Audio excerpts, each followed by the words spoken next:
Ramadan. Assalamu alaikum wa rahmatullahi wa barakatuh. Good afternoon and a very warm welcome to the second hour of the show. My name is Zaid Jadwat. You are tuned into Salam Media.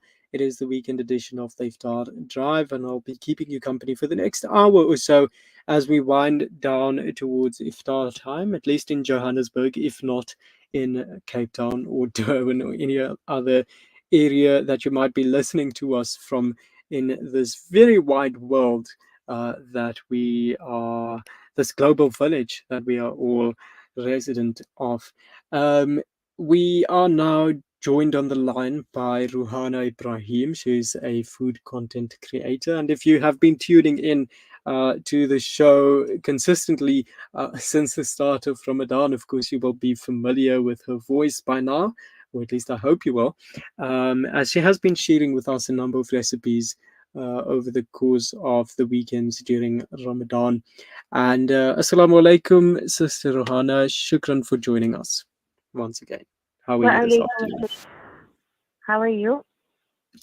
I'm well, alhamdulillah. Just a little bit sad, of course. This is the last weekend of Ramadan, which means in a few days we'll be celebrating Eid. Of course, that is quite exciting, and I'm sure you are excited for that as well. But of course, there is some uh, level of sadness that comes with the final days of Ramadan as we prepare to bid farewell to this holy month. How are you? Definitely. There's a peace just settles in you in Ramadan and the excitement for Eid to be with family, but that sadness of that tranquility is going to leave you when Ramadan is over. Yeah. Yeah, and I think the dua then is that we make dua that Allah helps us in and keeps us steadfast as we navigate through the remaining months of the year, and of course the next 11 months before we welcome Ramadan once again. And if we are fortunate enough, of course, to make it to witness another Ramadan. But without much further ado, you are here to share recipes with us this afternoon. What have you got for us? So I have two quick recipes. Um, Although we are sharing for the iftar table, I also know a lot of people are looking for inspiration for their Eid tables. So this would be both. It could be for your iftar table or it could be for your Mm. Eid table.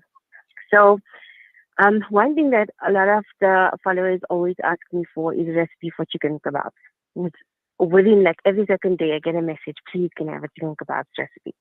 So I'm going to share one with you that you could use for your iftar, which you could use in foldovers where you can use naans, you can use rotis to make like a roti wrap, you could use like a various different things, rosy naan, batura, anything that you want, puri.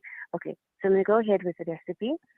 So this is a quantity for 2 kilos. So obviously, if you're a smaller family, you would half it or you could even quarter it. So it's 2 kilos of chicken. So you're going to use either, you can use either deboned thighs or you could use fillet. Most people prefer that. 1 egg.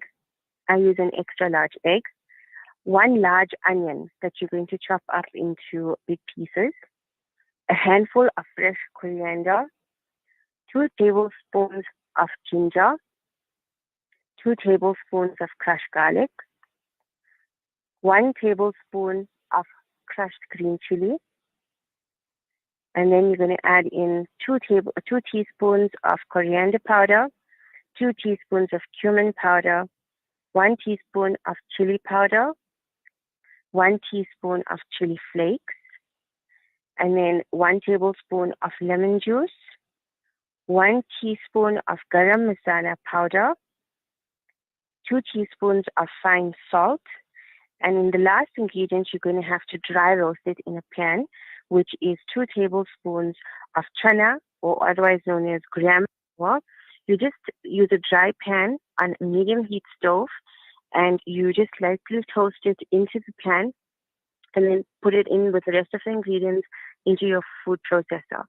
So a lot of people have a problem with chicken mince where they find that when they get it from the butcheries and then they use it at home, it's very wet and then they need something to bind it. So if you're using fillets instead and you use it in the food processor and you mince it up all together, you will notice that it binds better and that it holds better when you fry it off. So that's very easy. All you have to do is blend it in a food processor, and then you can form it into whatever shape you want: rounds, ovals, flats, like patties. Um, and if you don't want to do this, you could leave your fillet whole and you could dice it up into cubes, marinate it, leave it in the fridge overnight, and then you can pop it into the air fryer, or you could even skewer them.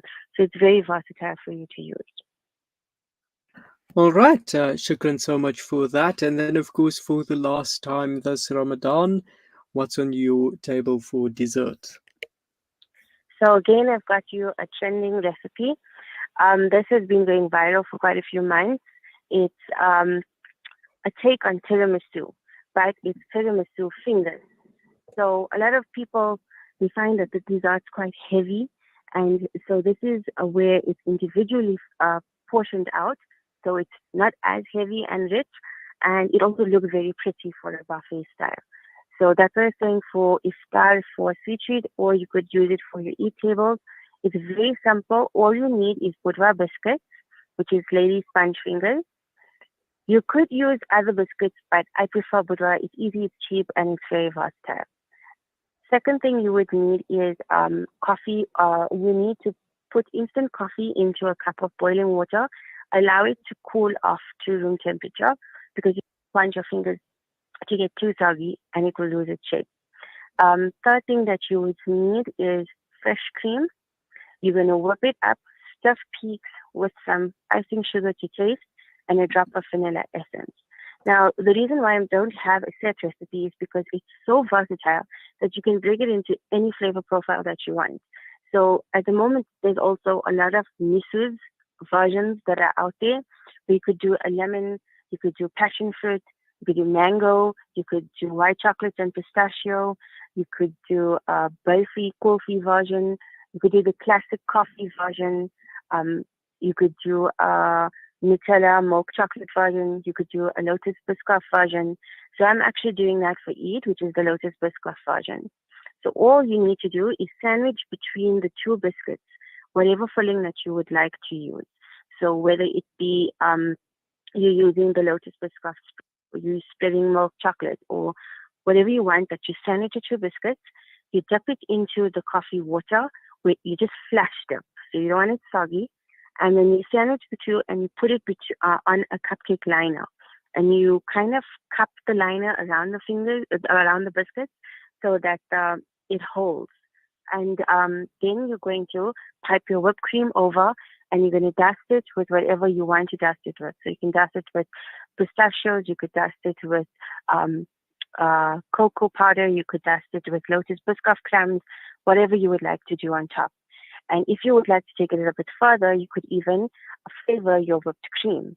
So you could add chocolate spread into the whipped cream, or you could add lotus biscoff into your whipped cream. You could add pistachio paste into your whipped cream. So it's very, very versatile. And you can even top it with syrup pulp if you're doing a passion fruit flavor. You could top it with mango cubes if you're doing a mango flavor. There's many different ways that you could do this. And you just pop it into the fridge and it's ready to serve. Sounds delightful. Sister Ruhana, shukran so much for sharing both of those recipes with us. And in fact, all of the recipes that we've had the honor of hearing from you over the past few weekends. You have been with us almost every weekend, Saturday and Sunday at around 5 p.m., sharing with us some of these recipes, which I'm sure you have also tried and tested at some point, right? So, of course, Definitely. it is the final time you joined us on the show for this month, at least. And I think it would be in order for us to then extend our appreciation to you, not just on behalf of Salam Media, but on behalf of the listeners as well, for being with us over the past few weekends and sharing these with us. Shukran so much to you. Zaka, for also having me on the show. I appreciate it. It's been a pleasure indeed. That was Sister Ruhana Ebrahim joining us for the final time this Ramadan. Of course, tomorrow at around 5 o'clock, there will be a special program, which means we won't be able to continue with the segment. And of course, this being the last weekend of Ramadan as well.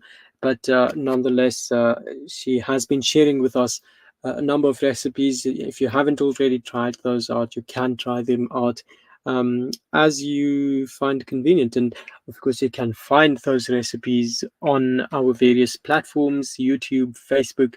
You can just look for the Iftar table and you'll find the various episodes of this segment on our platforms. And then, of course, you can also get in touch with Sister Ruhana on her social media, and she is on Instagram as well as TikTok. You can find her on there, and you can keep up to date with some of the recipes that she's been sharing. Let's take a quick look before we move on at our iftar times in the major cities. Of course, if you are in Durban, you have until exactly uh, 8 minutes rather to 6 p.m. this afternoon, and that is when you can then open your fast. In Johannesburg, iftar sets in at 2 minutes past 6 p.m., and in Cape Town, the time there is at 38 minutes past 6 p.m., so still a while to go if you are joining us from Cape Town. Let's take a break. When we come back, there is, of course, the tafsir lecture lined up, and that, of course, by Maulana Sulaiman Bamji, coming to you live. Well, not live. I'm told it is a recorded lecture coming out of Mountain Rise Masjid in Pietermaritzburg. Stay with us.